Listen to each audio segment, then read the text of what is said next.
সুপ্রিয় দর্শক বন্ধুরা, আসসালামু আলাইকুম। দেশ অথবা দেশের বাইরে থেকে প্রিয় বন্ধুগণ, ঠিক এই মুহূর্তে যে যেখান থেকে বাস্তব জীবনের গল্প শোনার জন্য আমার সঙ্গে যুক্ত হয়েছেন, আমি আপন আর যে আপন জীবনের গল্পের ১৬৩৭তম পর্বে আপনাকে প্রতিদিনের মতো স্বাগতম জানাচ্ছি।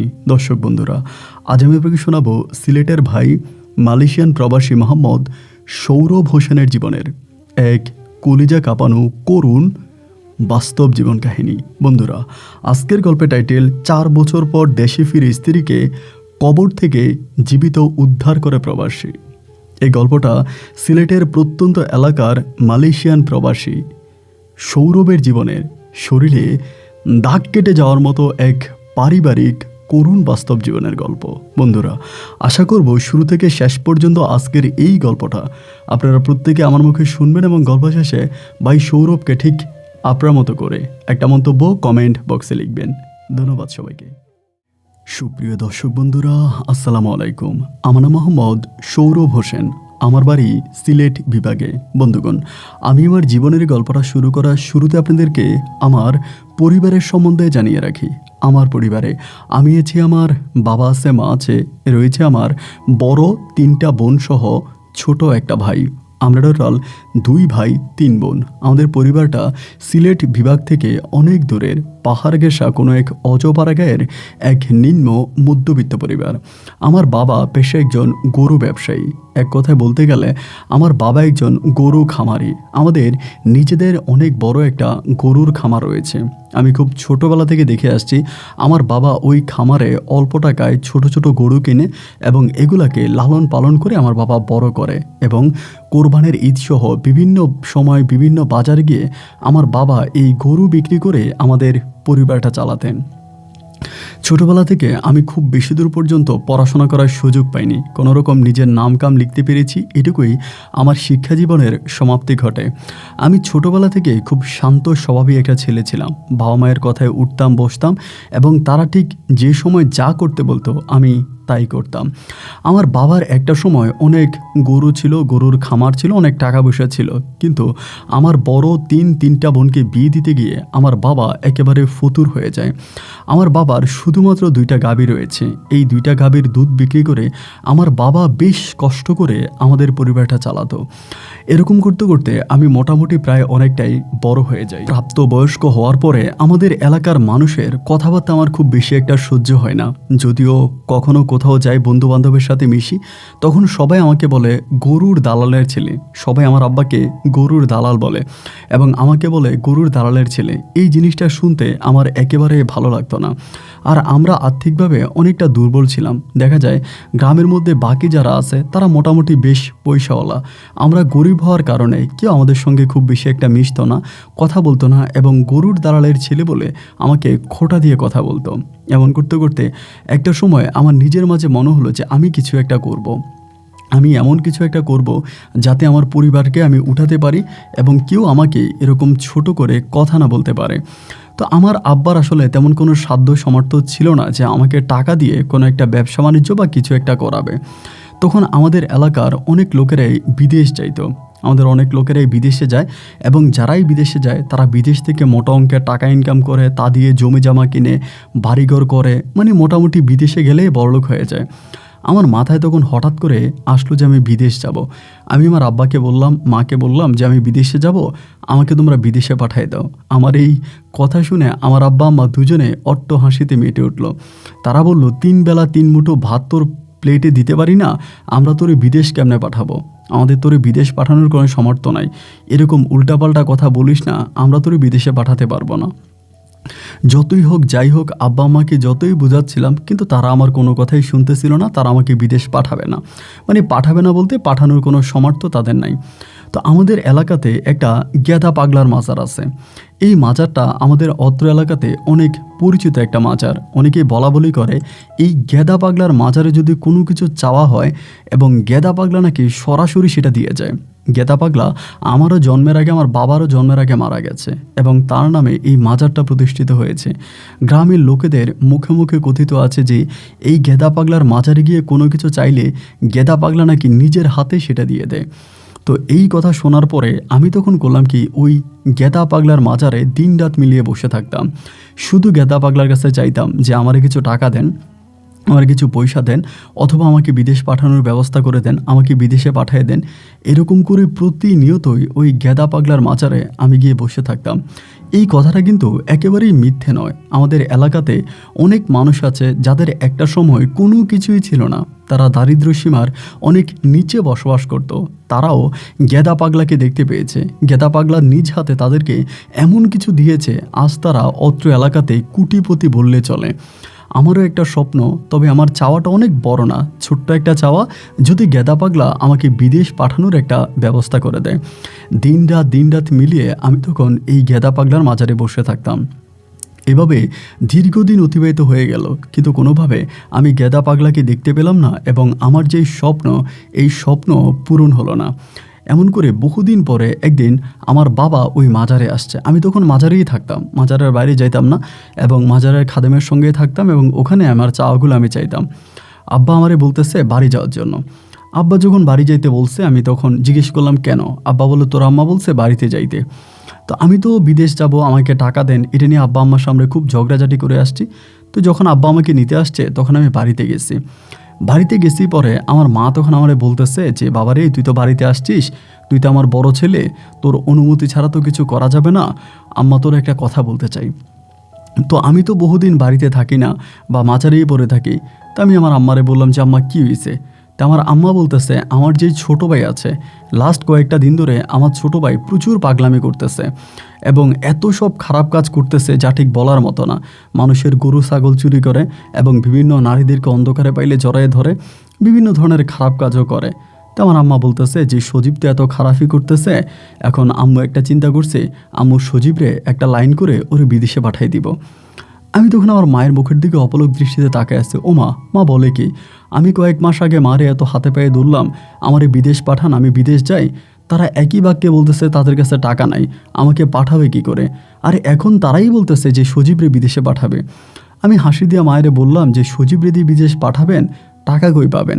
আমার আম্মা বলে টাকার একটা বন্ধ ব্যবস্থা হয়েছে, তোর মামারা জমি বিক্রি করছে, এবং জমি বিক্রি করে আমার ভাগের টাকা আমাকে দিছে, আর তোর আব্বার 2টা গরু থেকে একটা গরু বিক্রি করে দিবে, আর বাকি কিছু টাকা মানুষের কাছ থেকে ঋণ করব, ঋণ করে আমরা সজীবরে বিদেশ পাঠিয়ে দিব।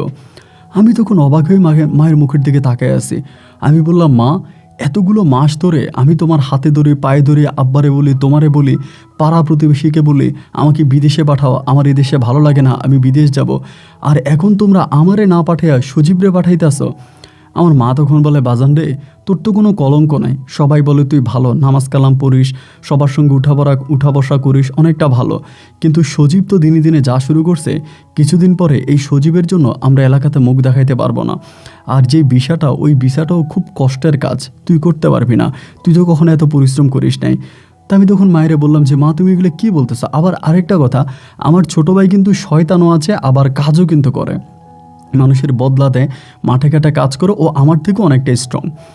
আমি যখন মায়েরে বললাম যে মা, তুমি এই কাজটা করো না, আমি তোমার কাছে অনুরোধ করে বলতেছি, তুমি আমারে বিদেশে পাঠিয়ে দাও, আমি বিদেশ যাই, এবং আমি বিদেশ গিয়ে আমি সংসারের মুখে হাসি ফুটাবো, আমি টাকা পয়সা দিব, আমি তোমাদের খোঁজ খবর নিব, তোমরা সজীবরে পাঠাও না, সজীব দেশে যা করে বিদেশ গেলেও তা করবে।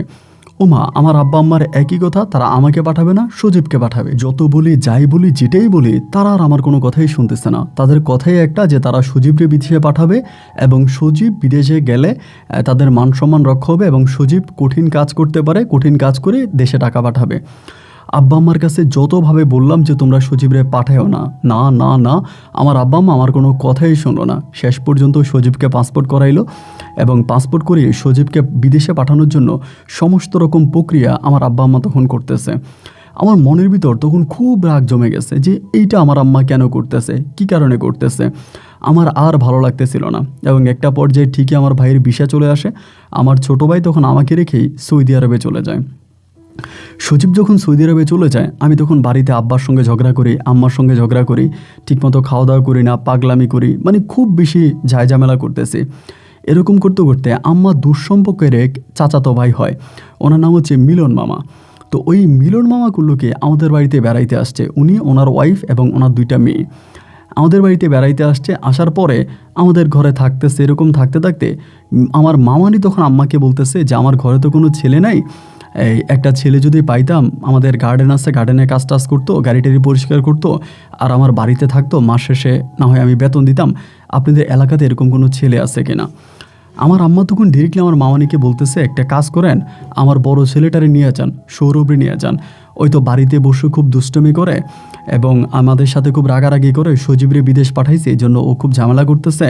একটা কাজ করেন, ওরে নিয়ে যান, এবং ওরে নিলে আমাদেরকে বেতনও দেওয়া লাগবে না, আপনাদের বাড়িতে থাকবে, রাখবেন, খাওয়াবেন, এবং ওর একটা লাইন হওয়া পর্যন্ত ও আপনাদের এখানেই থাকুক।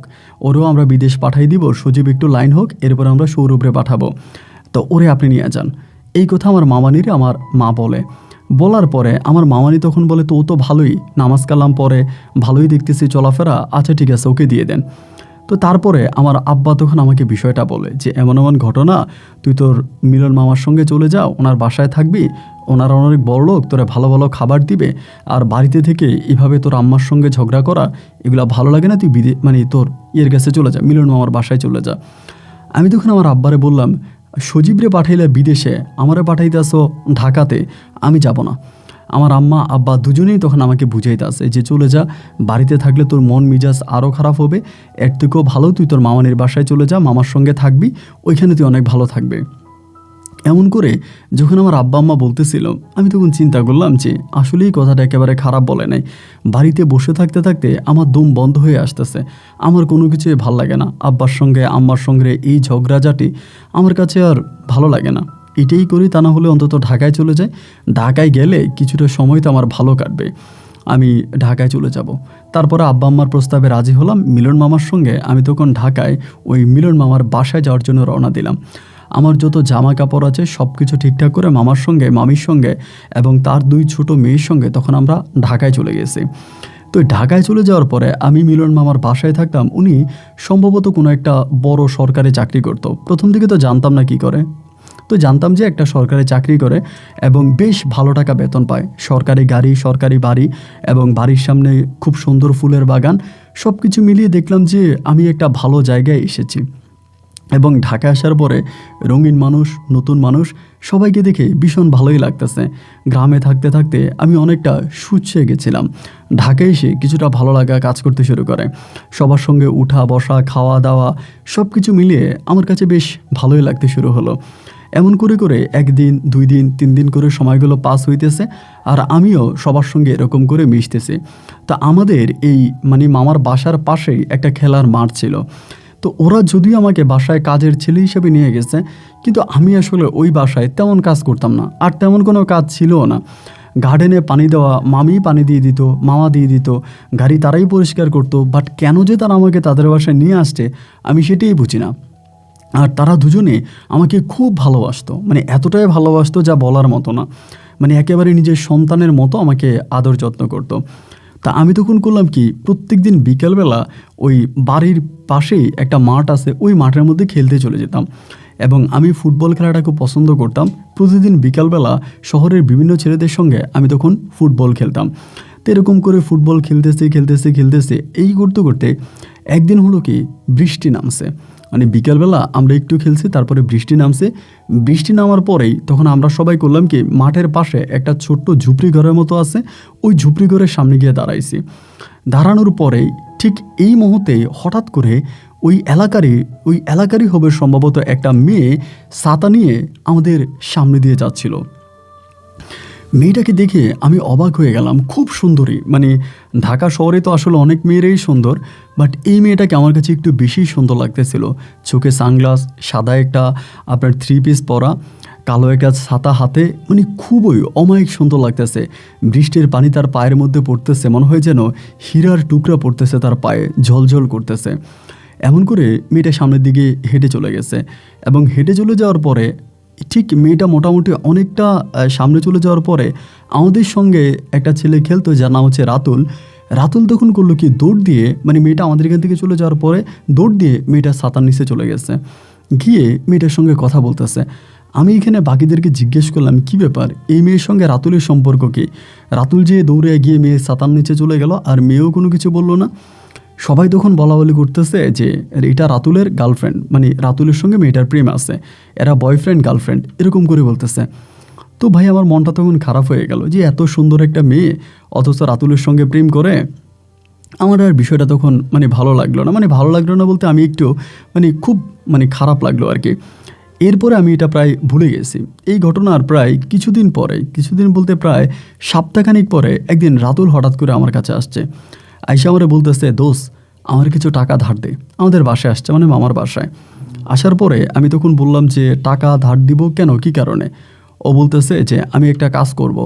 আমি যে কী কাজ করবি? বলে আমি লোফারে কিডন্যাপ করব। মানে লোফা হচ্ছে সেই মেয়েটা যেটা তার গার্লফ্রেন্ড ছিল।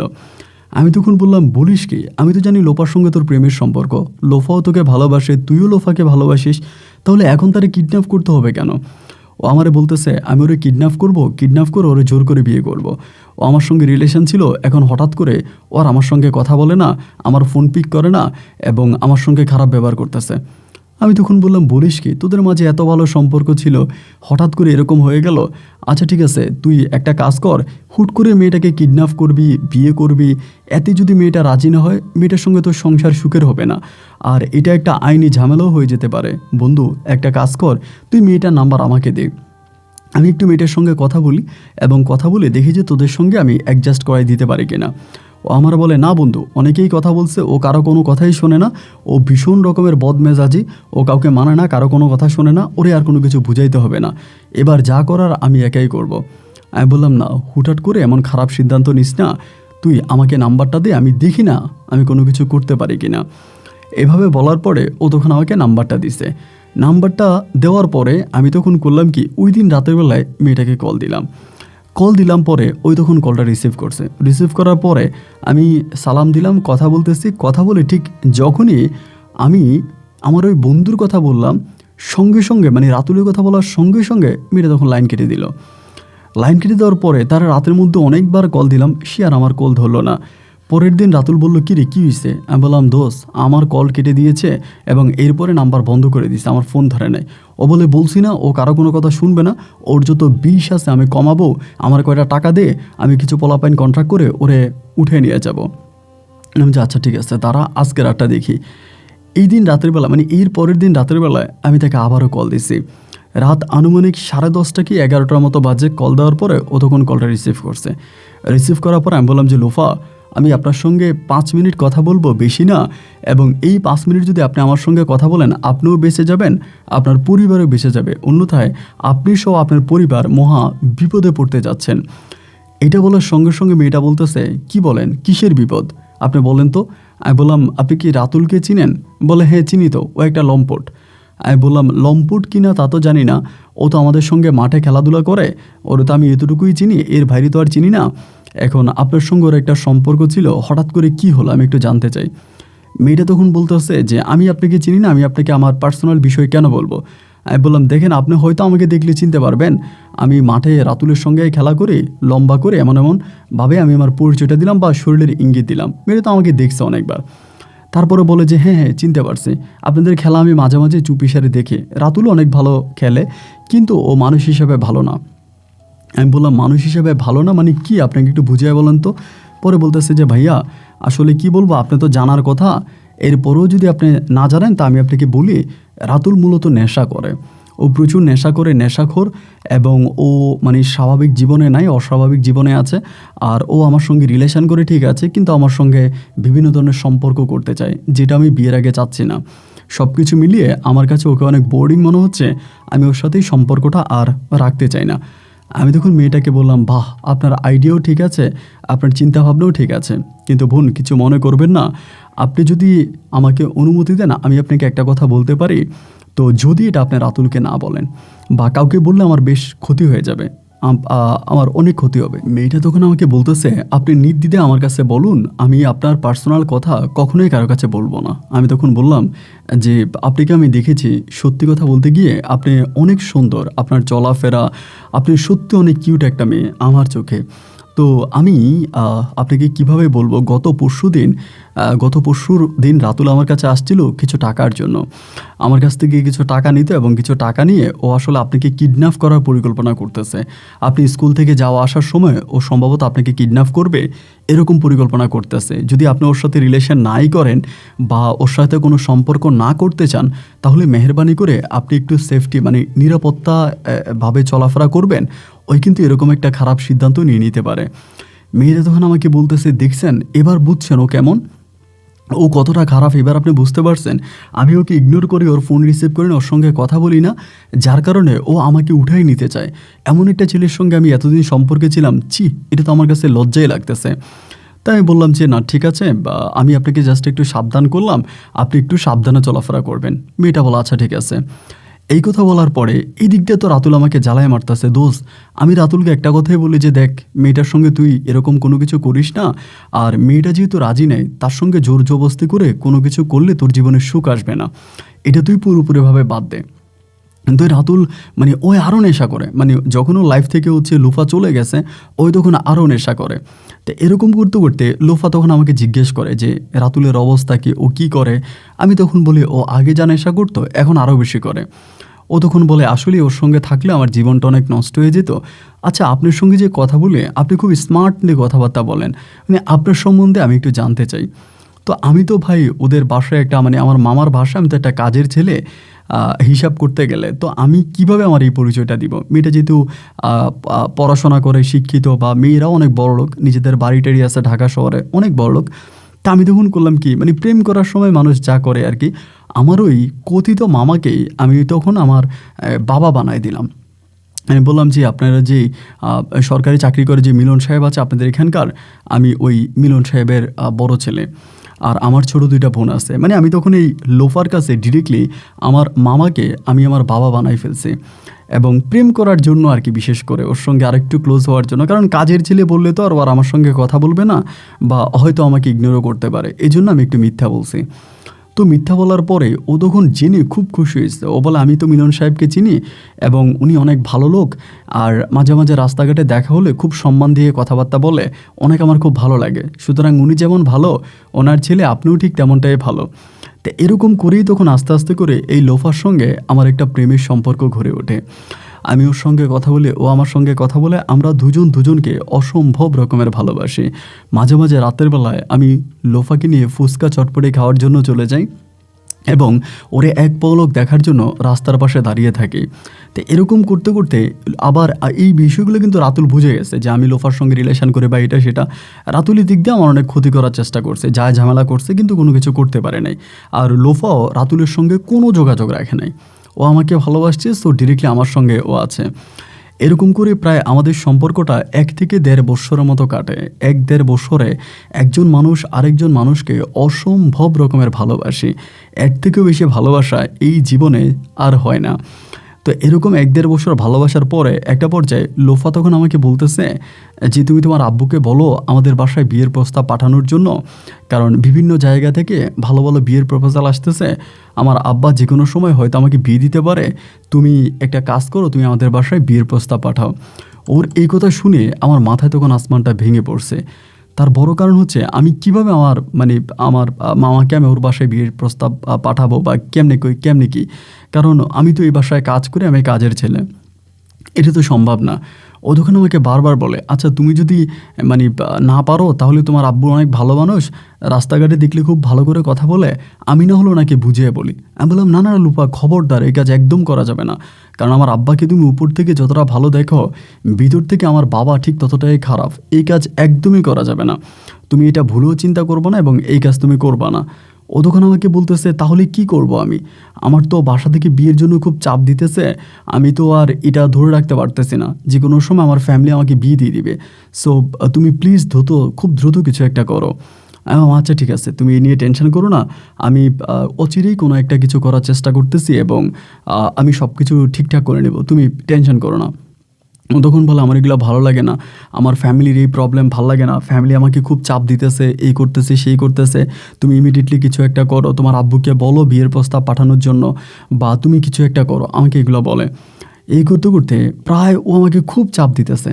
এই চাপের মুখে আমি একদিন ওকে বললাম যে, দেখো আসলে লোফা, আমি তোমাকে কিভাবে বলবো, তারপরও আমি তোমাকে বলি, আমি না গোপনে গোপনে বিষয়টা আমার মাকে জানাইছিলাম। আমার ছোট বোনকে দিয়ে আমি মাকে একটু বলার চেষ্টা করছি, কিন্তু এতে আসলে কাজ হয়নি।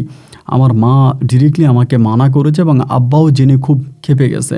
আমি এখনও ধরো তোমার স্টুডেন্ট মানুষ, পড়াশোনা করি এবং আমার এতটা বয়স হয়নি। এই ছোট বয়সে আমি বিয়ে শাদী করবো, এটা আমার আব্বা আম্মা রাজি না। স্টাবলিশড হবো, নিজের পায়ে দাঁড়াবো, তারপর বিয়ে শাদী। আব্বা আমাকে ডিরেক্টলি বলে দিছে যে উনি এই মুহূর্তে আমার বিয়ে নিয়ে উনি কোনো রকমের চিন্তা করতে চায় না, আমাকে ডিরেক্টলি মানা করে দিছে। ও তখন আমাকে বলতেছে, তাহলে আমি কি করব? এখন তো আমার খুব বিপদ হয়ে গেছে, আমি তো আর এটা নিতে পারতেছি না। আমার ফ্যামিলি থেকে বিয়ের জন্য খুব চাপ দিতেছে, আমার তো আর এই চাপ সহ্য করা সম্ভব হচ্ছে না। তুমি কিছু একটা করো, বা কী করবো আমাকে তাড়াতাড়ি জানাও। তো আমি ওরে এরকম করতে করতে একদিন বললাম, লোফা, একটা কাজ করলে কেমন হয়? যেহেতু আমার ফ্যামিলি রাজি হয় না, আর তোমার ফ্যামিলিও খুব দ্রুত তোমাকে বিয়ের জন্য চাপ দিচ্ছে, তাহলে চলো না আমরা একটা কাজ করি, আমরা দুজনে পালিয়ে যাই। আমরা দুজনে পালিয়ে যাই এবং পালিয়ে গিয়ে আমরা বিয়ে শাদী করে আমরা একসঙ্গে সংসার করব। ও তখন আমাকে বলে, দেখো আসলে ফ্যামিলি রাজি না হলে পালিয়ে যাওয়া ছাড়া আর কোনো পথ খোলা নেই, পালিয়ে যেতে হবে। কিন্তু তারপরেও তোমাকে একটু রিকোয়েস্ট করি যে তুমি আরেকটু চেষ্টা করো।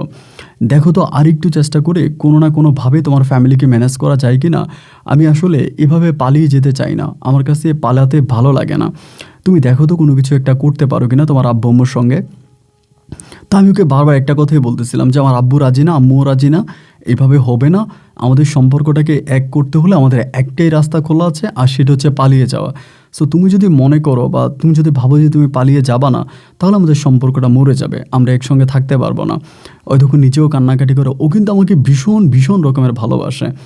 ওই কান্নাকাটি করে আবার ওর মায়ের ফোন নাম্বার কিন্তু আমার কাছে আছে। আমি মাঝে মাঝে ওর আম্মার সঙ্গে কথা বলি এবং ওর আম্মাও কিন্তু আমাকে অনেকটা ভালোবাসে। কিন্তু ওর আম্মা জানে না যে আমার লোফার সঙ্গে কোনো একটা প্রেমের সম্পর্ক বা এরকম কিছু একটা আছে। তা এই করতে করতে একদিন হলো কি, আবার লোফার সঙ্গে আমার রিলেশনের বিষয়টা কিন্তু আমি খুব গোপনে রাখার চেষ্টা করি, যদিও রাতুল জানছে।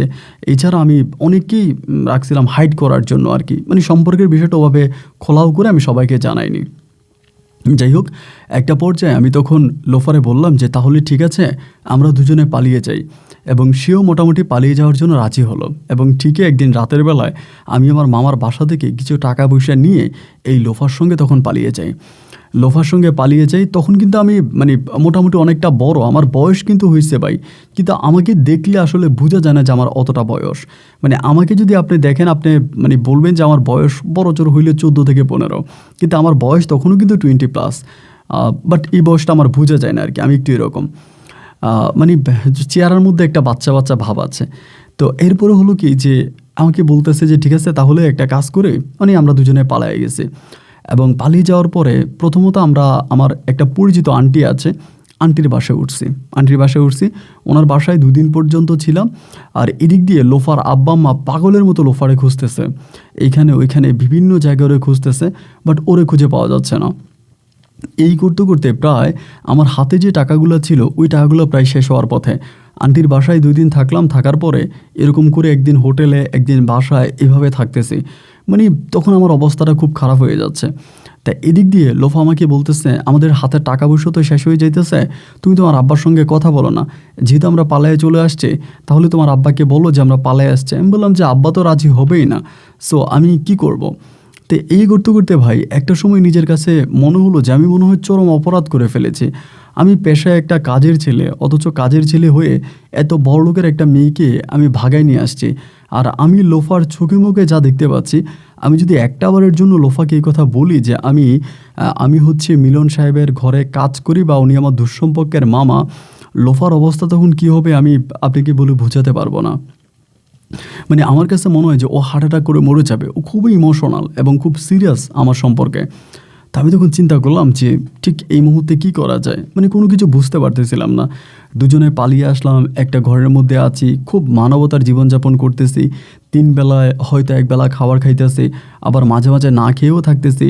মানে খুব কষ্টের জীবন কাটতেছে। তো চিন্তা করতেছি কি করা যায়, এখন কি করতে পারবো, কোনো পথ, কোনো রাস্তা, কোনো কিছুই তো আমি খোলা পাচ্ছি না। এমন করে দিন রাত করে সময়গুলো কাটতেছে, দুজনেই টেনশন করতেছি কি করা যায়, কিভাবে কি করব, কোনো কিছু বুঝে উঠতে পারতেছি না কিভাবে কি করা যায়। এই করতে করতে একটা সময় হঠাৎ করে লোফা অসুস্থ হয়ে যায়। মানে অসুস্থ বলতে এতটাই অসুস্থ হয়ে যায় যে ওকে মানে ও কী হয়েছে আমি ঠিক বুঝতে পারতেছি না। ওকে আমি ওয়াশরুমে নিয়ে যাই এবং ওয়াশরুমে নিয়ে যাওয়ার পরে ও প্রচুর বমি করে। আমি ডাক্তার দেখাইছিলাম, যতটুকু আমার সামর্থ্য ছিল ওই সামর্থ্য মতো আমি আসলে লোফার কোনো চিকিৎসা করতে পারতেছি না। মানে ওর কী হয়েছে আমি ঠিক বুঝতে পারতেছি না, কোনো রোগ ধরা পড়ে না। এবং ও এতটাই দুর্বল হয়ে গেছে, খাওয়া দাওয়া বন্ধ করে দিছে, খায় না, ঘুমায় না, মানে একটা অন্যরকম অবস্থার মধ্যে চলে গেছে। তখন ভাই আমার হাতের অবস্থাও খারাপ, মানে আমি যে 3 বেলা ওরে ভাত খাওয়াবো এই সামর্থ্যটাও কিন্তু আমার নাই। এবং আমি চিন্তা করলাম এভাবে চলতে থাকলে একটা সময় লোফা মারা যাবে। আর আমি লোফাকে ভালোবাসি, আমার ভালোবাসার মানুষটা আমার চোখের সামনে দুঃখে দুঃখে মরে যাবে, আমি কিছু করতে পারবো না। এটা কিভাবে সম্ভব? এটা কিভাবে হয়? না, যাই হোক যেটাই হোক আমি লোফাকে এভাবে মরতে দিতে পারি না। আমার চোখের সামনে আমার ভালোবাসার মানুষটা মরে যাবে, আমি আমি কিছু করতে পারবো না, এমনটা হতে পারে না। আমি এটা কখনোই করব না। আমি যেভাবেই পারি, যে করেই পারি আমি লোফার জন্য কিছু একটা করার চেষ্টা করব। তারপরেও ভাই বহু কষ্ট করে আমি ঢাকা শহরে কিছু করার চেষ্টা করতেছি, বাট আমি কিছু করতে পারতেছি না। একটা সময় লোফা প্রায় মৃত্যুর কাছাকাছি পৌঁছে যায়। সেই সময়টাতে আমার কাছে মনে হলো আমার কাছে একটাই পথ খোলা আছে, আর তা হলো লোফাকে লোফার বাবা মায়ের হাতে তুলে দেওয়া। অন্যথায় আমি লোফাকে বাঁচাতে পারবো না। আমার চোখের সামনে আমার ভালোবাসার মানুষটা এভাবে মরে যাবে, এটা তো আমি সহ্য করতে পারবো না। ও আমার না হোক, অন্য কারো কাছে গিয়েও যদি ও ভালো থাকে আমি এতেও ভালো থাকবো। এই সিদ্ধান্ত নিয়ে আমি লোফাকে না জানিয়ে একজন ওর মাকে ফোন করলাম সকালবেলা। ফোন করার পরে ওর মা তখন ফোনটা রিসিভ করে। আমি তখন বললাম, আন্টি আমাকে আপনি চিনবেন, আমি সৌরভ। পরে বলে, হ্যাঁ হ্যাঁ তোমাকে তো চিনি বাবা, তুমি কেমন আছো, আমাদের লোফার সঙ্গে কোনো যোগাযোগ আছে? উনি আমাকে বলতেছে। এর আগেও কিন্তু উনি আমাকে ফোন দিয়েছিল কয়েকবার, লোফার সম্বন্ধে জানতে চাইছে। আমি বলছি যে আমি গ্রামে চলে আসছি, এখন লোফার সঙ্গে আমার কোনো কথা হয় না, আমি জানি না লোফা কোথায় আছে। তো সেদিন উনি আমাকে আবারও বলতেছে যে লোফার সঙ্গে মানে তোমার কোনো যোগাযোগ আছে, বা লোফা কই আছে, বা কোনো কিছু জানো কি না। পরে আমি বললাম, আন্টি দেখেন লোফার তো বিয়ে ঠিক হয়েছিল, বিয়ে ঠিক হওয়ার পরে লোফা আসলে এই মুহূর্তে বিয়ে করতে চায় না, যার জন্য বাসা থেকে পালিয়ে গেছে। এখন বাসা থেকে পালিয়ে লোফা অনেক অসুস্থ একটা জায়গায় আছে, এবং ও একরকম মৃত্যু শয্যায় ও মারা যেতে পারে। সো আন্টি আপনি যদি পারেন তাহলে একটা কাজ করেন, আমি আপনাকে অ্যাড্রেস দিচ্ছি, আপনি ওখান থেকে লোফাকে নিয়ে আসেন। উনি আমাকে বলে, বাবা বলো কি সত্যি আমার মেয়ের এই অবস্থা? আমি বললাম, হ্যাঁ আপনার মেয়েটা হয়তো মারাও যেতে পারে। লোফারা 3 বোন ছিল, ওর কোনো ভাই ছিল না, এবং লোফা ছিল সবার বড়। লোফার মা তখন বলতেছে যে বাজান তুমি আমাকে ঠিকানা দাও, আমার মেয়েটা কোথায় আছে, আমি ওখান থেকে আমার মেয়েটাকে নিয়ে আসবো। এরপরে আমি লোফাকে নিয়ে যে বাসায় থাকতাম ওই বাসার অ্যাড্রেস আমি দিয়ে দিয়েছি, এবং বাড়িওয়ালাকেও বলে দিয়েছি যে এমন এমনভাবে ওর বাবা মা আসবে, ওকে নিয়ে যাবে। তো এইভাবে বলে দেওয়ার পরে আমি গেট থেকে খুব দূরের একটা জায়গার মধ্যে দাঁড়িয়ে আছি। দেখলাম লোফার বাবা মা সহ ওর আত্মীয় স্বজন অনেকেই মাইক্রোবাস নিয়ে এই বিল্ডিংয়ের সামনে আসছে। আসার পরে তারা আমার সামনে দিয়ে লোফাকে ধরলো, এবং ধরে লোফাকে আমার চোখের সামনেই তারা টেনে হেঁচড়ে গাড়িতে উঠিয়ে ফেললো। যখন লোফাকে গাড়িতে উঠাইতেছে তখনও লোফা চিৎকার করে বারবার সৌরভ সৌরভ সৌরভ বলতেছে। আমার আসলে তখন মনে হচ্ছিল যে মানে নিয়তির বিধান এত কঠিন কেন, আমি ঠিক মানে তখন বুঝতে পারতেছিলাম না ভাই। অজরে চোখের পানিগুলো ঝলতেছে। যে মানুষটা তার পরিবার পরিজন সব কিছু ছেড়ে আমার হাত ধরে এত দূর পর্যন্ত এসেছে, আজ সেই মানুষটাকে আমি নিজের হাতে তার পরিবারের কাছে ছেড়ে দিচ্ছি। কেন আমার সাথে এমনটা হলো? কেন এমন হলো ভাই বুঝতে পারলাম না।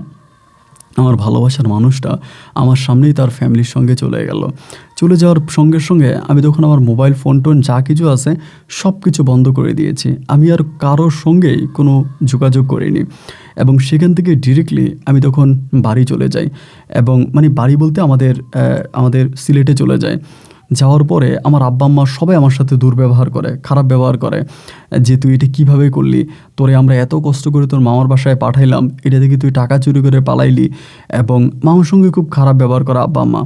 আমি তাদেরকে আর কোনো কিছু বলি না, আর বলবো বাকি। আমি বাড়িতে আসার পরে খাই না, ঘুমাই না। আমার আম্মা এগুলো দেখে তো আম্মা নিজে আব্বাকে বলতেছে ওরে বকাঝকা করো না, ও সম্ভবত মানসিকভাবে কোথাও না কোথাও খুব বড় কষ্ট পাইছে।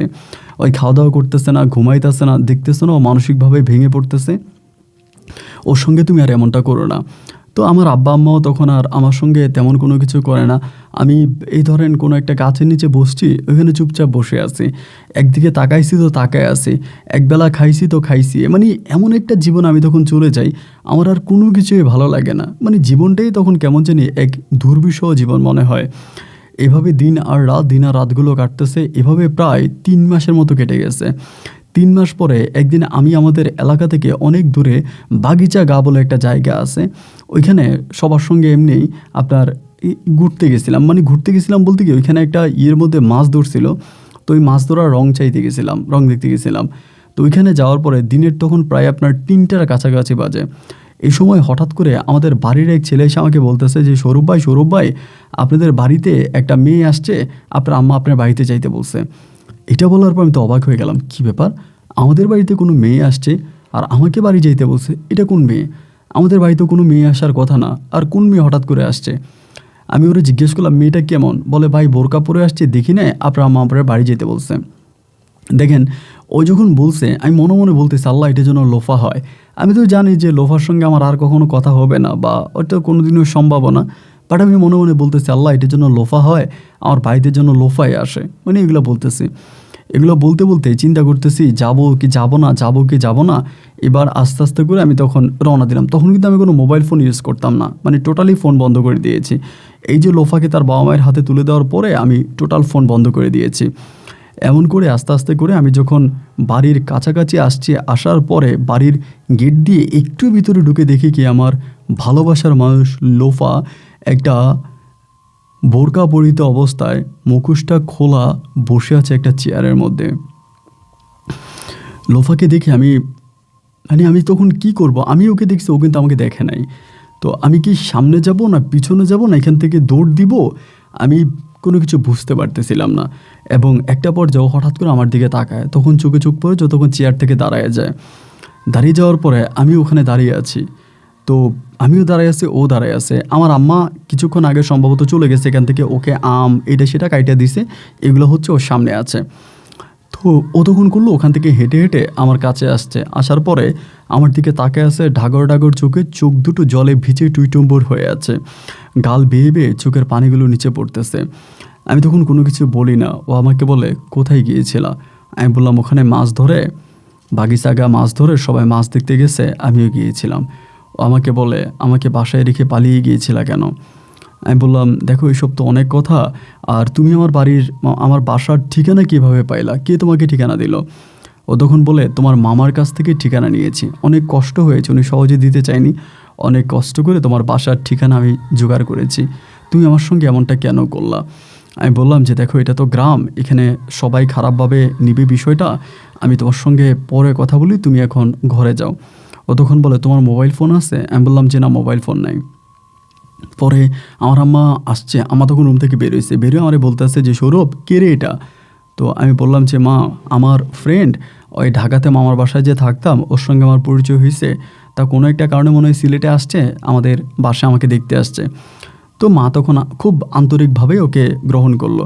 তারপর মা বলতেছে যে মা তুমি যেহেতু আসছো, আজকে তুমি আমাদের বাসায় থাকবা, তুমি কিন্তু যাইবা না।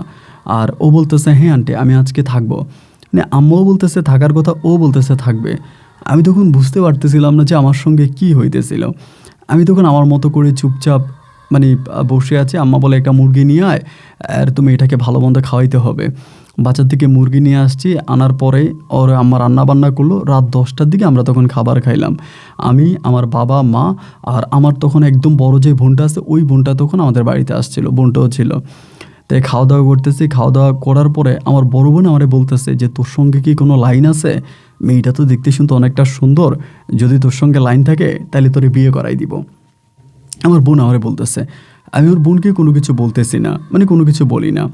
এই করতে করতে রাত্র প্রায় 11টার মতো বাজছে। ও কিন্তু খেয়াল করতেছে 11টা বাজে, আমারে বলতেছে, সবাই তখন প্রায় ঘুমিয়ে গেছে। আমি তখন করলাম কি আমাদের বারান্দার মধ্যে, বারান্দা না ঠিক উঠানের একটা কোণার ভিতরে একটা আম গাছের নিচে বসে আছি, তখন প্রায় 11:30 আনুমানিক টাইম হবে। ওই তখন করছে কেমনে কেমনে জানি আমার সারা মানে রুম খুঁজছে, পায় নাই, তখন ও ডিরেক্টলি এখানে আসছে। আসার পরে আমারে বলতেছে যে তোমার সঙ্গে কি একটু কথা বলতে পারি? আমি বললাম রাতের বেলায় যদি কেউ দেখে ফেলে তাহলে তো সর্বনাশ হয়ে যাবে। ও আমাকে বলতেছে কেউ নেই, তোমার ফ্যামিলির সবাই ঘুমিয়ে গেছে, আর আমি সবাই ঘুমিয়ে গেছে কনফার্ম হয়ে তোমার কাছে আসছি। আমি জানি তোমাকে অনেক খুঁজছি, তুমি তোমার রুমেও নেই, যার কারণে এখানে আসছি। আমি যে ঠিক আছে বলো। ও আমাকে বলে আমার সঙ্গে এমনটা কেন করলা? আমার পরিবারের কাছে, আমার বাবার কাছে, আমার মায়ের কাছে, সবার কাছে আমাকে ছোট বানাই দিলা, আমাকে নিয়ে পালায় গেলা, বেশ কয়েকদিন আমার সঙ্গে থাকলা, আমাকে বিয়েও করলা না। একটা পর্যায়ে আমার আব্বা আম্মাকে ফোন করে তাদের হাতে আমাকে তুলে দিলা, কেন দিলা? আমি বললাম এছাড়া আর কী করার ছিল বলো? তুমি যতটা অসুস্থ হয়ে গিয়েছিলা আমি তোমার চিকিৎসা করতে পারতেছিলাম না। আর সবচেয়ে বড় কথা হচ্ছে আমি তোমাকে যে মিলনের কথা বলেছিলাম উনি তো আমার মামা, উনি তো আমার বাবা না। আমি তো তোমাকে জায়গায় জায়গায় মিথ্যে বলেছি, আমি কি করব বলো? এতগুলো মিথ্যে দিয়ে কি আর একটা সম্পর্ক টিকে থাকে? ও বলে ঠিক আছে, মিথ্যে দিয়ে সম্পর্ক টিকে থাকে না, কিন্তু আমি যখন তোমার সঙ্গে পালিয়ে গিয়েছিলাম তখন তো তুমি অ্যাটলিস্ট সত্যটা বলতে পারতা। তখন তো তুমি বলতে পারতা যে তোমার এই সমস্যা, আমাকে তো বলতে পারতা। আমি বললাম দেখো আমি কীভাবে এত বড় একটা মিথ্যাকে আমি সত্যতে রূপ দিব কীভাবে বলো? আমি পারতেছিলাম না, আর অপেক্ষা করতেছিলাম হয়তো একদিন বলবো। এরই মাঝে তুমি এমনভাবে অসুস্থ হয়ে গেলা, আমি আর কোনো পথ খুঁজে পাচ্ছিলাম না। শেষ পর্যন্ত তোমাকে তোমার ফ্যামিলির কাছে দেওয়া ছাড়া আমার কাছে আর কোনো পথ খোলা ছিল না। আচ্ছা তুমি আমাদের বাসায় আসলা, তোমার হাজব্যান্ডকে নিয়ে আসলা না? ওই তখন আমার দিকে তাকিয়ে বলে আমি তো বিয়ে করি নাই। আমি বললাম মানে তোমার মানা বললো তোমার বিয়ে ঠিক হয়ে আছে, এবং আমি যতদূর জানি তুমি তো বিয়ে করে ফেলছো। ও বলে না তুমি জানো না, আমি বিয়ে করি নাই, আমি বিয়ে করি না, আর আমি জীবনে কখনো বিয়ে করবই না। আমি যাকে ভালোবাসছি যদি তারে পাই তবেই আমি সংসার বাঁধবো, অন্যথায় আমি কোনোদিনও সংসার বাঁধবো না।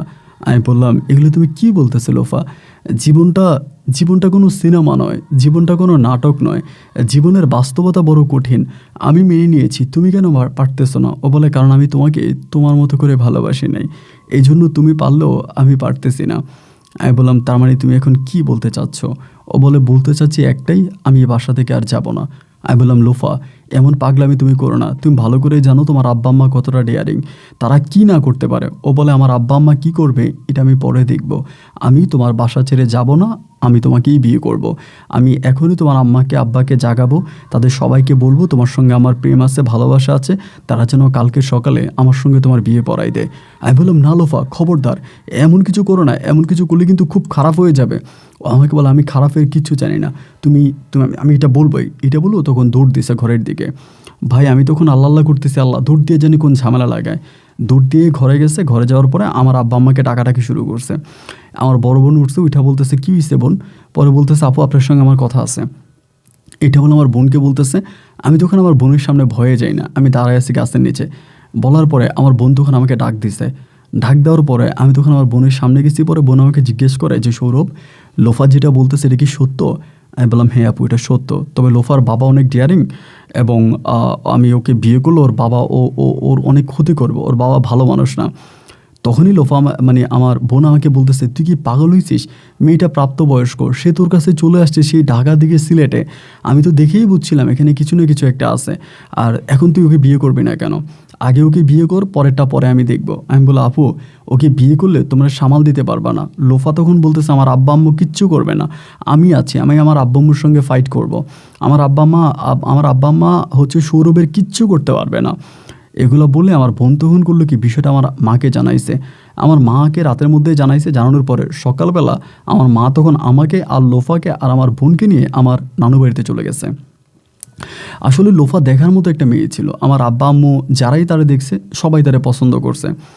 এরপরে আমার নানু বাড়িতে চলে গেছে। নানু বাড়িতে চলে যাওয়ার পরে এদিক দিয়ে লোফার আব্বা আম্মা কেমনে জানি খবর পাইছে যে লোফা আমাদের বাড়িতে আসছে, এদিক দিয়ে তারা আমার ওই মিলন মামাকে নিয়ে আমার বাড়িতে আসছে। তখন কিন্তু আমি আমার আব্বা আম্মা এবং আমি আমার বোন আর হচ্ছে আমার মা, আমি কিন্তু তখন আমাদের নানু বাড়িতে।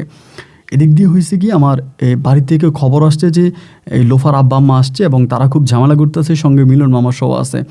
মিলন মামা খুব ঝামেলা করতেছে যে কেন ওই কাজটা করলো, সৌরভ কেন এটা ঘটাইলো। আমি ওই এলাকাতে থাকি, সবার সঙ্গে আমার একটা ভালো সম্পর্ক, এবং সৌরভকে বলেন মেয়েটাকে দিয়ে দেওয়ার জন্য এটা সেটা। এবং একটা পর্যায়ে তারা সেই রাতে আমাদের বাসায় ছিল, তারা যায় নাই, তারা লোফাকে নিয়েই যাবে। পরে তাদের কাছে খবর পৌঁছানো হলো লোফার সঙ্গে আমার বিয়ে হয়ে গেছে। তারপরও লোফার বাবা বলতেছে যে আমি আমার মেয়েটাকে একটা আবার দেখতে চাই, আমি শুধু জিজ্ঞেস করবো আর কিচ্ছু না। এরকম করে বলতেছে। এইটি ঘটনা আবার আমাদের এলাকার চেয়ারম্যান মেম্বার সহ শুরু করে মোটামুটি এলাকার সবাই তখন বিষয়টা জেনে গেছে। তারপরে লোফার আব্বা যাবে না মেয়ের সঙ্গে কথা বলা ছাড়া। তারপরে লোফাকে নিয়ে আমি তখন আমার নানু বাড়ি থেকে আমাদের বাড়িতে আসছি। বাড়িতে আসার পরে লোফার আব্বা শুধু জিজ্ঞেস করছে যে মা তুমি আমার সঙ্গে যাবা কি না। লোফা বলছে যে না বাবা আমি যাব না। পরে বলে ঠিকমতো বলো, ভালোভাবে বলো যে তুমি যাবা কি না। লোফা তখন ডিরেক্টলি বলতেছে যে না আব্বু আমি তোমার সঙ্গে যাব না, আমি ওকে ভালোবাসি, আমি ওর সঙ্গেই থাকবো। লোফার আব্বা বলতেছে যে দেখো আজকে যদি তুমি আমাদের সঙ্গে না যাও তবে মনে রেখো জীবনে আর কখনো কোনো দিন কিন্তু আমরা তোমার কোনো খোঁজ খবর নিব না, তোমার কোনো খোঁজ খবর নিব না, তোমার কাছে আসবো না। ও তখন বলতেছে আচ্ছা ঠিক আছে, তোমরা যদি আমার খবর না নাও এতে আমার কোনো দুঃখ নাই, কিন্তু আমি সৌরভকে ভালোবাসি, আমি ওর সঙ্গেই থাকবো, আমি যাব না। এই কথা বলার পরে লোফার আব্বা আম্মা এবং তারা তখন আমার মিলন মামার সহ এখান থেকে চলে গেছে। তারা চলে গেল। চলে যাওয়ার পরে আমি তখন এই লোফার সঙ্গে আমাদের বাড়িতে থাকতে শুরু করি। লোফার সঙ্গে আমার তখন রোমান্টিক সময়গুলো, ভালোবাসার মুহূর্তগুলো খুব ভালোভাবেই কাটতেছে। কিন্তু আমার ছোটো ভাইয়া সৌরভ বিদেশে গেছে, সজীব বিদেশে গেছে, ওই কিন্তু ওভাবে টাকা পয়সা পাঠাইতে পারে না। মোটামুটি টাকা পয়সা যা পাঠায় তা দিয়ে কোনো রকম পরিবার চলতেছে, অভাব অনটনের মধ্যেই কিন্তু আমরা আছি। এরই মাঝে আমার আব্বা বলতেছে এভাবে তো সংসার চলবে না, বিয়ে করছিস ভালো করছিস, এখন সংসার তো চালাইতে হবে, কোনো একটা কামাই রুজির ব্যবস্থা কর। তাই আমি আব্বারে বললাম যে আব্বা আমি কী কামাই করব, মানে কামাইটা কী করব। আমার আব্বা বলে কিছু একটা করার চেষ্টা কর, এভাবে তো হতে পারে না। তারপরে আব্বার সঙ্গে কথাবার্তা বলে তখন আমি আমাদের এলাকাতে একটা চাকরি নিছি, একটা দোকানে একটা চাকরি নিছি। একটা মোবাইলের দোকান আছে ওইখানে আমাদের মানে শহরের মধ্যে আর কি, আমাদের উপজেলা শহরের মধ্যে একটা চাকরি নিছি। তা সকালবেলা যাই ওইখানে কাজ করি এবং আবার বিকালবেলা ফিরে আসি বা রাতে ফিরে আসি। এভাবে প্রায় 3 মাসের মতো ওখানে চাকরি করছি। তো লোফা কিন্তু এর মাঝে কোনো বাচ্চা কাচ্চা নিচ্ছে না। ও বলতেছে আমরা নিজেরাই চলতে পারি না, খেতে পারি না, এর মাঝে বাচ্চা নিলে বাচ্চাকে কিভাবে সামাল দিব, এভাবে তো হতে পারে না। বাচ্চা কাচ্চাও নিচ্ছি না, ওভাবেই তখন প্রায় 3-4 মাসের মতো কাজ করতেছি। একদিন হলো কি কাজ শেষ করে আমি আপনার বাড়ির দিকে আসতেছিলাম। তো আমি বাস স্টেশনে দাঁড়ায় আছি, বাসের জন্য অপেক্ষা করতেছি। এমন সময় একটা প্রাইভেট কার আসছে। প্রাইভেট কারটা আসার পরে আমার বলতেছে যে মানে আমরা যেই দিকে যাব ওই দিকেই যাবে। বলতেছে ভাই ভাড়া নিয়ে আসছিলাম, ওই দিকে যাবেন নাকি। তাই আমি বললাম যে ভাই আমাদের যে বাজার আছে, আমি বললাম যে বাজারে নামাই দিবেন, আমি এদিক দিয়ে চলে যাব, বাজার থেকে হেঁটে যাওয়া যায়। তো বলো আচ্ছা ঠিক আছে। তো মাইক্রোবাসে উনি একাই ছিল, মানে মাইক্রো বলতে এটা একটা প্রাইভেট কার, আর প্রাইভেট কার উনি একাই ছিল। তারপর আমি গিয়ে ওনার মানে প্রাইভেট কারে উঠলাম। আমি পিছনে না সামনেই বসছি, উনি তখন গাড়িটা টান দিছে। গাড়িটা টান দিয়ে কিছুটা জায়গা যাওয়ার পরে এমনি মোটামুটি একটু অন্ধকারচ্ছন্ন জায়গায় আসছে। তখন রাত্র আপনার বেশি না, প্রায় 8টা কি 8:30 মতো বাজে। তখন কিছু লোকে গাড়িটা সিগন্যাল দিছে। সিগন্যাল দেওয়ার পরে ওইখানে গাড়িটা থামাইছে। গাড়িটা থামানোর পরে এই 5-7টা লোক উঠছে, উঠে আমার মানে মুখের মধ্যে হাত দিয়ে ফেলছে। আমি যেটা বুঝছি হয়তো ছিনতাইকারী আমার টাকা পয়সা নিয়ে যাবে, এরকম কিছু একটা। আমাকে তখন অজ্ঞান করে ফেলে, গাড়ির মধ্যে অজ্ঞান করে ফেলে। তো আমার আর তখন আর কোনো কিছু মনে নেই। যখনই ভাই আমার জ্ঞান ফিরে আসার পরে দেখি যে আমাকে একটা রুমের মধ্যে আটকায় রাখছে। তো রুমের মধ্যে আটকায় রাখছে, আমি তখন বলতেছি ভাই রে আমার মোবাইল টাকা পয়সা যা আছে সবই তো নিয়ে গেলেন, আমার এই রুমের মধ্যে আটকায় রাখছেন কেন? তখন কি রাত না দিন তা জানি না, রুমের মধ্যে বন্দি। তা আমার এখানে আটকায় রাখছেন কেন, আমারে যেতে দেন। বলে না তোরে যেতে দিব না, তোকে বলবো কখন তোর যাওয়া লাগবে। তাই আমি বললাম যে ভাই আপনারা কি চান, আপনারা কি আমার কাছে মুক্তিপণ দাবি করেন নাকি? বলে না কোনো মুক্তিপণও দাবি করি না, মানে আমার কাছে কোনো টাকাও চায় না, কোনো মুক্তিপণও চায় না, এবং আমাকে এখান থেকে ছাড়তেছে না, আমাকে এখানে আটকায় রাখছে। তো বারবার বলতেছি যে ভাই আমাকে এখানে আটকায় কেন রাখছেন, আমাকে ছেড়ে দেন, আমাকে এইভাবে আটকায় রাখেন না, আমাকে আমার পরিবারের কাছে যেতে দেন, আমাকে ছেড়ে দেন। না ওরা ছাড়বে না, ওদের কথায় একটা ছাড়বো না, এবং আরও উল্টা চিল্লি করতেছে, যায় ঝামেলা করতেছে, বড় বড় কথা বলতেছে, এখানের মধ্যে আটকায় রাখছে। ভাই কতদিন কত রাত কোনো হিসাব নেই, আমাকে ঘরের মধ্যে আটকায় রাখে। খাবারের সময় হলে খাবার দেয়, খাবার খাচ্ছি। এইভাবে প্রায় আপনার 1 থেকে 1.5 মাসের মতো, মানে 30 কি 45 দিনের মতো আমাকে এখানে আটকায় রাখে। এবং 30-45 দিনের মতো আটকায় রেখে আমাকে এখান থেকে একটা সময় তারা ছেড়ে দেয়। এবং ছেড়ে দেওয়ার পরে আমি তখন বাড়িতে যাই, এবং বাড়িতে যাওয়ার পরে আমার আব্বা আম্মা তো আমাকে পেয়ে খুব মানে চিল্লাচিল্লি করতেছে, কোত্থেকে আসছিস তুই, এতদিন পরে কীভাবে আসলে? আব্বা আম্মা সবাই কান্নাকাটি করতেছে। আমি তখন বললাম যে এইভাবে আমাকে আটকায় রাখছিল এবং ওখান থেকে আমাকে ছেড়ে দিয়েছে। আমার আব্বা আম্মা বলে তো লুফা তো চলে গেছে ঢাকায়। ওর নাম্বারে তখন কল দিলাম, দেখলাম যে ওর নাম্বারটা বন্ধ। বন্ধ পাওয়ার পরে আমি তখন লোফার ফ্যামিলির সঙ্গে তো আমার আর যোগাযোগ নাই। আমি তখন লোফার ডিরেক্টলি আমাদের যে মামা আছে মিলন মামার বাসায় গেছে। এখান থেকে আমি বেরোয়ার পরে লোফার তো কোনো খোঁজখবর পাচ্ছি না, ওর খোঁজখবরের জন্য। মিলন মামার বাসায় যাওয়ার পরে মিলন মামা তখন আমাকে একটা কথাই বলল যে সৌরভ, যদি জীবন বাঁচাতে চাস, যদি বাঁচতে চাস, তাহলে এই লোফাকে ভুলে যা।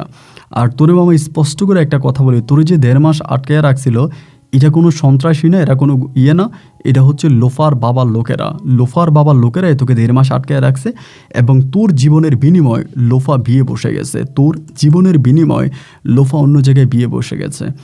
তো লোফা এখন ভালো আছে, মেয়েটার সংসার অনেক সুখের আছে এবং তুই মেয়েটাকে ডিস্টার্ব করিস না বাজান, তুই তোর মতো করে ভালো থাক, তুই চলে যা, গ্রামে যা, গিয়ে একটা বিয়ে শাদী কর। লোফার বাবা কখনোই তোকে মেনে নিবে না, এই সম্পর্কটা নিয়ে তুই আর সামনের দিকে বাড়াইস না। ভাই আমি তখন মানে ঠিক বুঝতে পারতেছিলাম না যে আমি কি করব, মানে খুব কান্নাকাটি করতেছি। এবং আমি তখন ঢাকায় আছি, আমি তখন ঢাকা থেকে যাই নাই, মামার বাসায় আমি উঠি নাই, কিন্তু অন্যদের বাসায় উঠতেছি, ঘুরতেছি, এই করতে করতে লোফার হাজব্যান্ডের ঠিকানা আমি তখন খুঁজে বাইর করি। ওনার বিশাল কোম্পানি আছে, অনেক বড় লোক মানুষ, ওনার ঠিকানা বের করি। এবং বের করার পরে মানে আমি তখন কি করতেছি না করতেছি আমি নিজেও জানি না, আমি পুরোপুরি পাগল হয়ে গেছি, আমি পুরোপুরি পাগল হয়ে গেছি। আমি প্রায় কিছুদিন পরে ওনার অফিসে যাই। ওনার অফিসে যাওয়ার পরে আমি ওনার সঙ্গে ডিরেক্টলি মিট করি, দেখা করে মানে কিচ্ছু বলে জাস্ট কান্না করতেছে ওনার সামনে দাঁড়ায়। উনি বলতেছে যে উনি এরকম কান্না করতেছে দেখে আমার বলে, তোমার নাম কি? আমি তখন বললাম যে আমার নাম সৌরভ। এটা বলার পরেই তিনি তখন আমাকে ডাক দিয়ে ওনার অফিসের ভিতরে নিয়ে গেছে। নিয়ে গিয়ে বলতেছে, তুমি কি লোফাকে চিনো? তুমি কি লোফার বিষয়ে কোনো কিছু বলতে আসছো? মানে এইটা লোফার হাজব্যান্ড আমাকে বলতেছে। আমি বললাম, জি স্যার, আমি লোফার বিষয়ে বলতে আসছিলাম। আপনি কতটুকু জানেন আমি জানি না, আপনি লোফাকে বিয়ে করছেন সবই ঠিক আছে, আমি লোফা কেমন আছে এটা জানতে চাই। উনি বলে, না লোফা তো ভালো নেই, আমি তো লোফাকে বিয়ে করেছি কিন্তু আমার সংসার জীবনে কোনো সুখ নেই।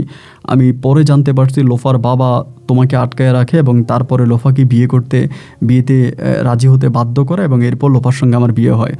আমি তো লোফার বাবার নামে মামলা দিব এরকম চিন্তাভাবনা করতেছি যে উনি এমনভাবে কেন মেয়েটাকে আমার সঙ্গে বিয়ে দিল, আমি তো সংসার জীবনে খুব অসুখী। আমি তখন ওনাকে বলতেছি যে স্যার, আমি আপনার পায়ে ধরে বলি আপনি আমার লোফাকে আমার কাছে দিয়ে দেন, আমি লোফাকে নিয়ে পালিয়ে যাব বা আমি লোফাকে নিয়ে আমার গ্রামে চলে যাব। উনি বলে, লোফার বাবা মা লোফার সঙ্গে এখন আর কথা বলে না এবং তার বাবা মায়ের সঙ্গেও তার সম্পর্ক ভালো নাই। আচ্ছা ঠিক আছে, আপনার নাম্বারটা আমাকে দিয়ে যান, আমি আপনাকে রাতে ফোন করব। এই কথা বলার পরে সেদিন রাত প্রায় 10টার দিকে উনি আমাকে ফোন করার পরে তখন উনি বলে যে নেন আপনি লোফার সঙ্গে কথা বলেন। ফোনটা লোফার কাছে দেওয়া মাত্রই লোফা চিৎকার করে কেঁদে বলতেছে, তুমি বেঁচে আছো? তুমি কি এখনও বেঁচে আছো?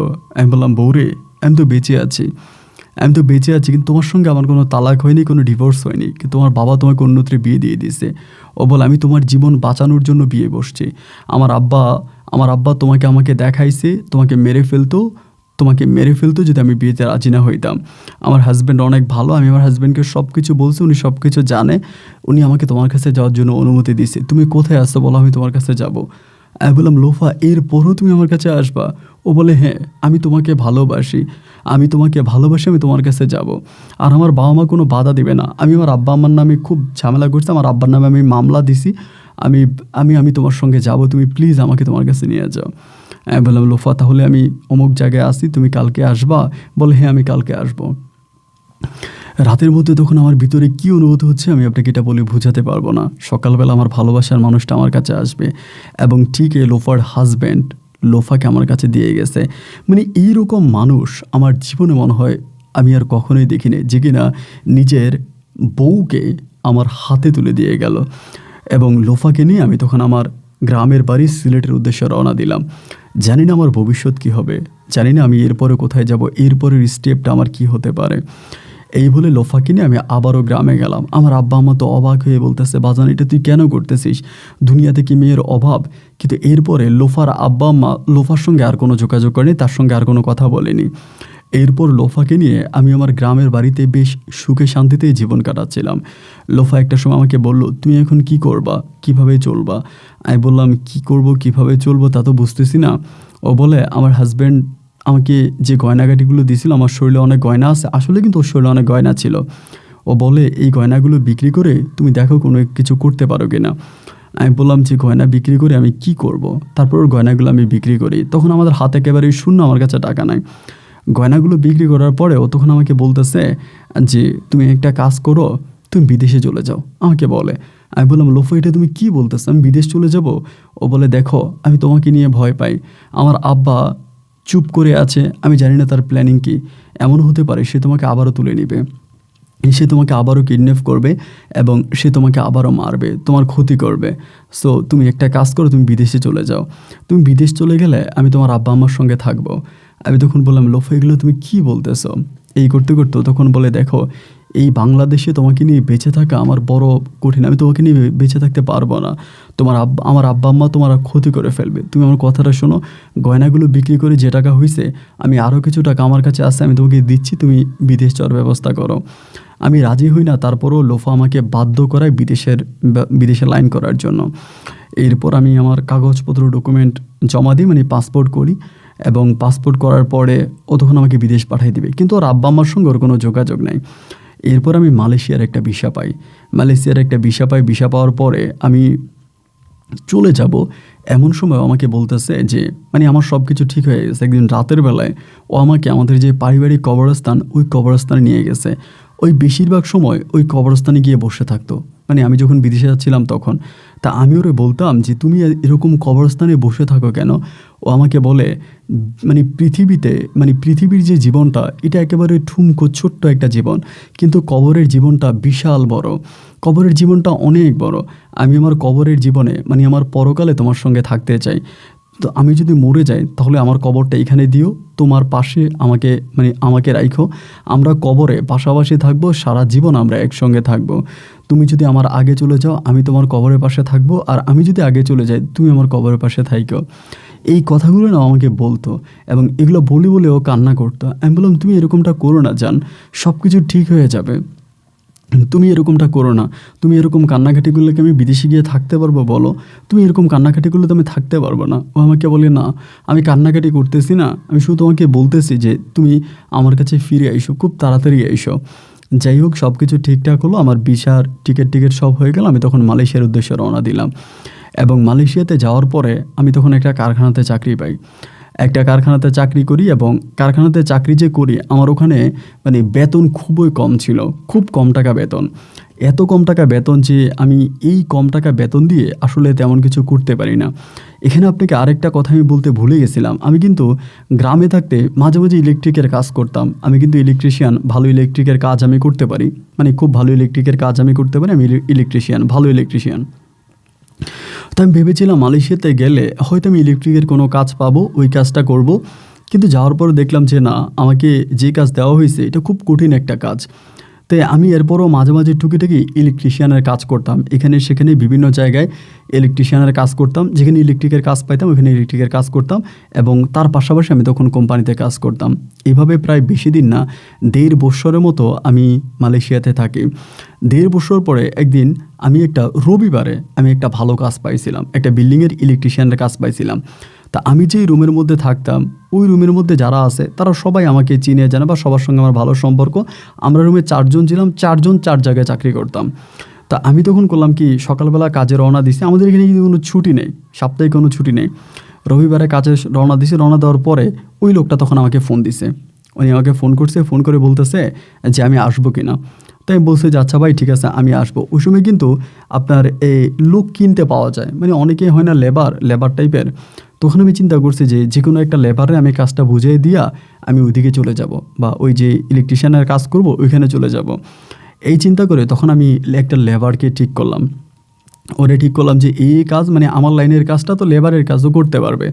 তাই আমি বললাম এইভাবে লেবারের কাজ, এবং আমি তোরে বেতন দিব। মানে আমার কথা হচ্ছে আমি তো ওইখানে অ্যাবসেন্ট করতে পারবো না। অফিসে যদি আমি না যাই বা কারখানায় না যাই তাহলে কারখানা থেকে আমার সঙ্গে খারাপ হবে বা আমাকে ক্যান্সেল করে দিতে পারে। তো যার কারণে আমি চিন্তা করছি আমার লাইনে আমি এই লোকটাকে দিয়ে কাজ করাবো, এবং আমি ইলেকট্রিশিয়ানের কাজটা করব। তা আমার একদিনের যে বেতনটা লোকটাকে দিয়ে দিব, আর ইলেকট্রিশিয়ানের কাজ করলে আমি ভালো টাকা আরও বেতন পাবো। এই চিন্তা ভাবনা করেই তখন এই লোকটাকে আমি তখন ওইখানে কাজে নিয়ে গেছি। নিয়ে যাওয়ার পরে মানে তারই নিয়ে গেছে, তারই আমি ঢুকাইছি, আমার সঙ্গেই ঢুকাইয়া তারে বললাম যে ভাই আপনি আমার লাইনে কাজ করেন, আমি আসতেছি, আমি বিকেলের মধ্যে চলে আসব। আমার লাইনে তারা আমি কাজে লাগাই দিলাম। কাজে লাগিয়ে দেওয়ার পরে আমি তখন চলে আসছি। ও একটা মেশিন চালাইতো আর কি, ইলেকট্রিশিয়ান একটা মেশিন চালাইতো। আমি তখন চলে আসার পরে লোকটা পাকিস্তানি ছিল, বাংলাদেশি ছিল না, পাকিস্তানি ছিল, এবং খুব ভালো একটা মানুষ ছিল। ওনারা কাজে লাগাই দিয়া আমি তখন ওই ইলেকট্রিকের কাজে গেছি। তো ইলেকট্রিকের কাজে গেছি, তাই সে আমাকে কাজটা অনেক দূরে, মানে আমার যেখানে অফিস এখান থেকে অনেক দূরে, মানে বাসা থেকে অনেক দূরে। তো ওইখানে যাওয়ার পরে আমি ইলেকট্রিকের কাজ করতেছি, সে আমাকে কাজ দেখাচ্ছে, কাজ করতেছি। এইভাবে ঘন্টাখানিক কাজ করার পরে হঠাৎ করে 4 জন মালাই বা অন্য মানে লোক আসছে, এসে আমাকে বলতেছে যে এইখানে যতটুকু কাজ করছো এটা এখানে রাখো, আমাদের আরেকটা বিল্ডিং আছে, তুমি সেই বিল্ডিংয়ে কাজ করতে হবে, সেই বিল্ডিংয়ে চলো। তাই আমি বললাম যে আচ্ছা ভাই ঠিক আছে। তো এটা তো অবৈধ কাজ বা আপনার না আর কি, তো এই জন্য করতেছি। ওইটা তখন বন্ধ করে তাদের সঙ্গে গাড়িতে উঠলাম। তারা দেখি যে অনেক দূরে আমাকে নিয়ে যাইতেছে।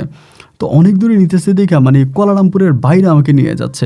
পরে আমি গাড়ির মধ্যে বললাম, ভাই কুয়ালালামপুরের বাইরে নিচ্ছেন কেন? আমি তো কুয়ালালামপুরের বাইরে যাব না, মানে মালাই বেশে তাদেরকে বলতেছি। এই কথাবার্তা বলার একটা পর্যায়ে তারা তখন আমার নাকের মধ্যে কী জানির সঙ্গে আমাকে ওইখানে অজ্ঞান করে ফেলে। এবং অজ্ঞান করে যখন আমার জ্ঞান ফিরে, আমি তখন দেখি আমি যে একটা গোডাউনের ভিতরে আছি। গোডাউনের ভিতরে আছি, ওইখানে বিভিন্ন ধরনের কাজ হয়, বিভিন্ন ধরনের জিনিসপত্র তৈরি করা হয়, এটা সেটা মানে অনেক ধরনের কাজ। তো আমি এখানে আমার জ্ঞান ফেরার পরে আমি বলতেছি যে আমি এইখানে কেন? তো এখানে আমাদের বাংলাদেশি আছে বা বিভিন্ন ইন্ডিয়ান আছে বা অনেক দেশের লোকেরাই আছে, তো ওরা দেখি যে সবাই কাজ করে। তো আমি তখন মানে আমার জ্ঞান ফেরার পর আমি তখন এদের সঙ্গে কথা বলি, এদেরকে আমি তখন বলি যে ভাই এটা কোন জায়গা? পরে তারা বলে আমরাও তো জানেন এটা কোন জায়গা। তাই আমি বললাম আপনারাও জানেন না? কয়েকজন লোক, বেশি না, অল্প কিছু লোক। তখন আমি বললাম যে এখানে কাজ কী?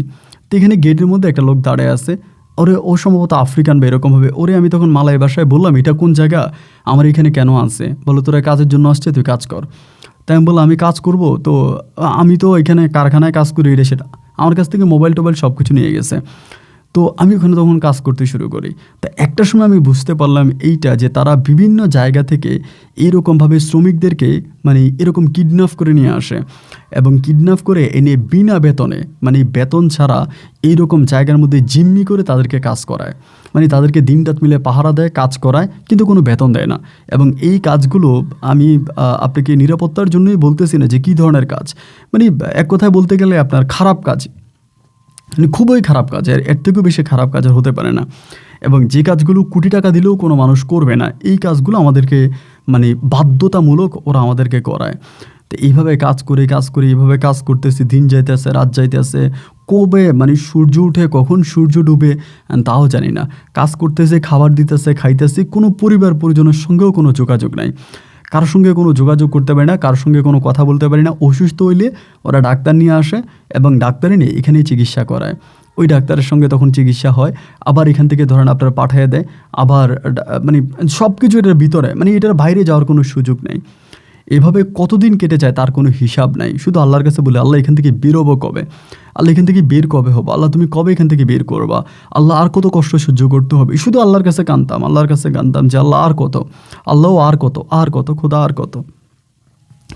এভাবে কান্না করতে করতে একটা পর্যায়ে আমি তখন আপনার মোটামুটি একটু প্রায় অনেক বছর এখানে কাজ করি। কত বছর কাজ করি কোনো হিসাব নাই, বলি তো দিন কি রাত তা জানি না। এই করতে করতে একদিন আমি কিন্তু খুব ভালো কাজ করতে পারতাম। একদিন তারা হলো কি কন্টিনিউয়ারে করে আমাদের 4 জনকে নিয়ে যাচ্ছিল এবং নিয়ে যাওয়ার সময় আপনার কুয়ালালামপুরের ওইদিকে সম্ভবত আরেকটা কারখানা নিবে কাজ করার জন্য। এবং সে জায়গার মধ্যে তখন পুলিশ চেকপোস্ট হয়, সম্ভবত পুলিশ চেকপোস্ট হবে এরকম কিছু একটা।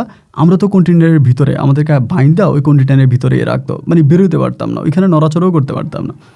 একটা সময় বুঝতে পারলাম যে তালা ভাঙতেছে, এরকম আমরা যেখানে আছে তালা ভাঙতেছে। তালা ভাঙার পরে আমাদেরকে পায় আমাদের 4 জনকে ওখান থেকে বের করার পরে আমি তখন মালাই ভাষায় বললাম, ওরা জিজ্ঞেস করছে, বললাম এই ঘটনা, আমাদেরকে এইভাবে কুয়ালালামপুরের বাইরে নিয়ে আটকায় রাখছে, আমাদেরকে জিম্মি করে কাজ করাইতেছে।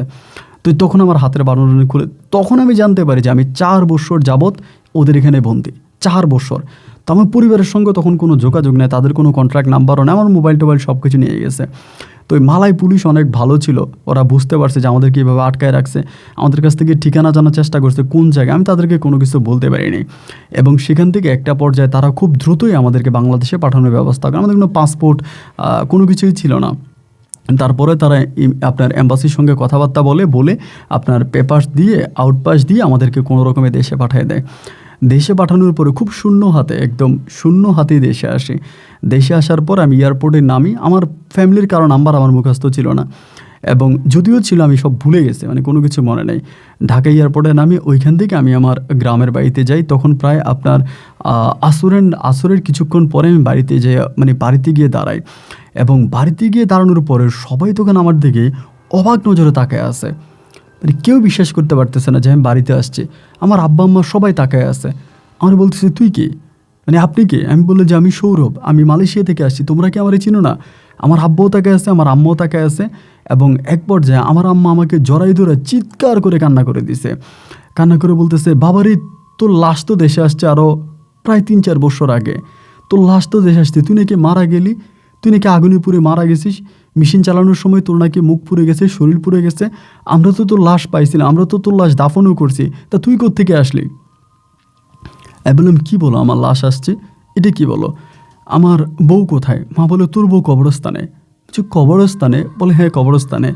মা তখন আমাকে সুন্দর কিছুক্ষণ আগে আমাকে নিয়ে গেছে। নিয়ে যাওয়ার পরে আমি দেখতেছিলাম যে গাছের নিচে আমার বউ লোফা আমাকে বলেছিল যে এখানে আমি যদি মরে যাই তোমার পাশে কবর করে থাকবো, আর তুমি যদি মরে যাও আমি তোমার পাশে থাকবো। ঠিক আমার একটা কবরস্থানের মতো একটা কবর ঘুরে ওই কবরস্থানে লোফা থাকতেছে।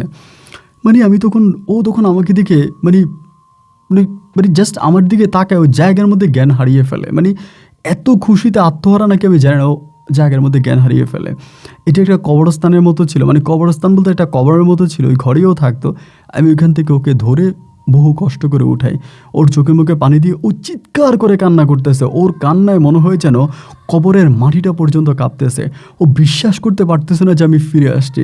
ও আমাকে বলে, মালয়েশিয়া থেকে তোমার কফিনবন্দি লাশ আসছে এবং তোমার মুখটা পুড়ে গেছে, শরীরটা পুড়ে গেছে। আমি তোমাকে এখানে দাফন করেছিলাম, আমি তোমাকে কথা দিয়েছিলাম যে আমি জীবিত থাকা অবস্থায়ও তোমার কবরের পাশে থাকবো, তাই তো আমি তোমার কবরের পাশে আরেকটা কবর খুলি। সে জায়গায় আমি আজকে প্রায় 4টা বছর তোমার সাথে ছিলাম আর মৃত্যুর জন্য অপেক্ষা করতেছিলাম। ভেবেছিলাম মরার পর আমি তোমার সঙ্গে একসঙ্গে থাকবো, কিন্তু জীবিত থাকা অবস্থায় যে তুমি আমার কাছে ফিরে আসবা এটা আমি কখনো চিন্তাও করতে পারিনি। ওকে বুকে ঝরিয়ে ধরে আমি কেঁদে কেঁদে বলতেছি, ভোরে বাংলাদেশে আমার সঙ্গে তোমার বাবা যা করেছে ঠিক মালয়েশিয়াতে আমার সঙ্গে তাই হয়েছে। আমাকে কিডন্যাপ করেছে, আমি 4 বছর যাবৎ এখানে বন্দি ছিলাম। এবং এরপর আমি মালয়েশিয়াতে যোগাযোগ করার পর আমি জানতে পারি যেই ভাইটারে, মানে পাকিস্তানি যে ভাইটারে আমি আমার লাইনে কাজ করতে দিয়েছিলাম, আমাদের এটা তো মেশিন চালাইতে হয়, ও তো ওভাবে চালাইতে পারে নাই, মানে মেশিনে বস্তা আছে ওইটা নামাইতে হয়। এইভাবে ওইখানে কোনো না কোনোভাবে হচ্ছে ইলেকট্রিক শর্ট খায় এবং সে সহ 4 জন মানুষ সেখানে মারা যায়। আমার লাইনে ও কাজ করতেছিল, ও মারা গেছে, যার জন্য আমার কোম্পানি মনে করছে এটা আমি, যার জন্য আমাকেই কফিনে বন্দি করে তারা বাংলাদেশে পাঠায়, আমার পরিবার এটাকে দাফন করে। কিন্তু মূলত ওইটাতে আমি ছিলাম না। আমি আমার ভালোবাসার মানুষকে ফিরে পাই। আজও আমি আমার বউ লোফার সঙ্গে আছি। ভাই, আমাদের কোনো সন্তানাদি হয়নি, কিন্তু তারপরেও লোফা মনে হয় যেন জীবনের সবচেয়ে বেশি সুখ আমাকে এনে দিয়েছে। আমার এই ঘটনাটা আমাদের এলাকার প্রায় সবাই জানে এবং আজ আমি লোফার সঙ্গে বেশ সুখে শান্তিতে আছি। আপনার গল্পগুলো আমি আর আমার বউ শুনে আমাদের ভালো লাগে, সেখান থেকে আমার জীবনের এই আধ্যাত্মিক ঘটনাটা আপনার সঙ্গে শেয়ার করলাম। যদি পারেন আপনি আমার গল্পটা রেকর্ড করবেন। ভালো থাকবেন। আসসালামু আলাইকুম।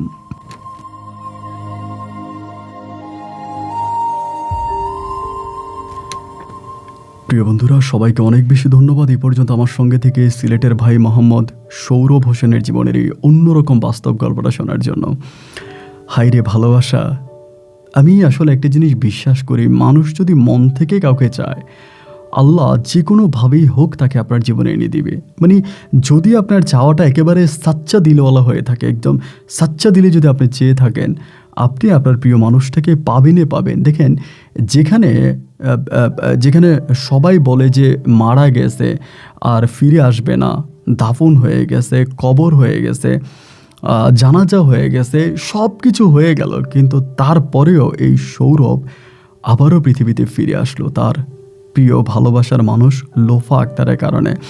অন্য একটা মানুষের কবরের পাশে লোফা বসে বসে কান্না করতো, 24 ঘন্টা তার স্বামী ভেবেই থাকতো। আল্লাহ হয়তো সেটা একটা সময় আল্লাহর হয়তো মনে করেছে যে না, এই মেয়েটা যদি এতটাই ভালোবাসে তার স্বামীকে আমি আবারও জীবিত করি। আমার কাছে মনে হয় যেন সৌরভ মৃত্যু থেকে জীবিত হয়ে তার স্ত্রীর কাছে ফিরে এসেছে। এই গল্প কেমন লেগেছে আপনার, সেটা তো আপনি কমেন্ট বক্সে লিখবেন। তবে এই গল্পের মাঝে সবচেয়ে বড় শিক্ষা হচ্ছে সৌরভের জীবন। এরকম ঘটনা আমি জীবনের গল্প অনুষ্ঠানে আসলে খুব কমই পেয়েছি। যে এর আগে আরেকটা গল্প পেয়েছিলাম সৌদি আরবের একটা ভাইয়ের, ওইটা আমি রেকর্ড করিনি, তাকেও প্রায় 8 মাস পর্যন্ত আটকিয়ে রেখে জিম্মি করে কাজ করিয়েছে। এই ঘটনাগুলো এখন কিন্তু অহরহ ঘটতেছে, বিশেষ করে সৌদি আরবে। আপনারা যারা বিভিন্ন মিডল ইস্টের দেশগুলোতে থাকেন তারা অবশ্যই সাবধানে চলাফেরা করবেন, কারণ এরকম চক্র অনেক আছে যাদের বড় বড় ওরা ড্রাগসের কাজ করায়, বিভিন্ন ধরনের খারাপ কাজ করায় এবং আপনাদেরকে কিডন্যাপ করে নিতে পারে। সো আজকের গল্প শুনে অন্তত এই জিনিসটাতে সাবধান হবেন। বন্ধুরা, এই গল্প কেমন লেগেছে তা আপনার মতামতে জানাবেন। আল্লাহ হাফেজ এন্ড আসসালামু আলাইকুম।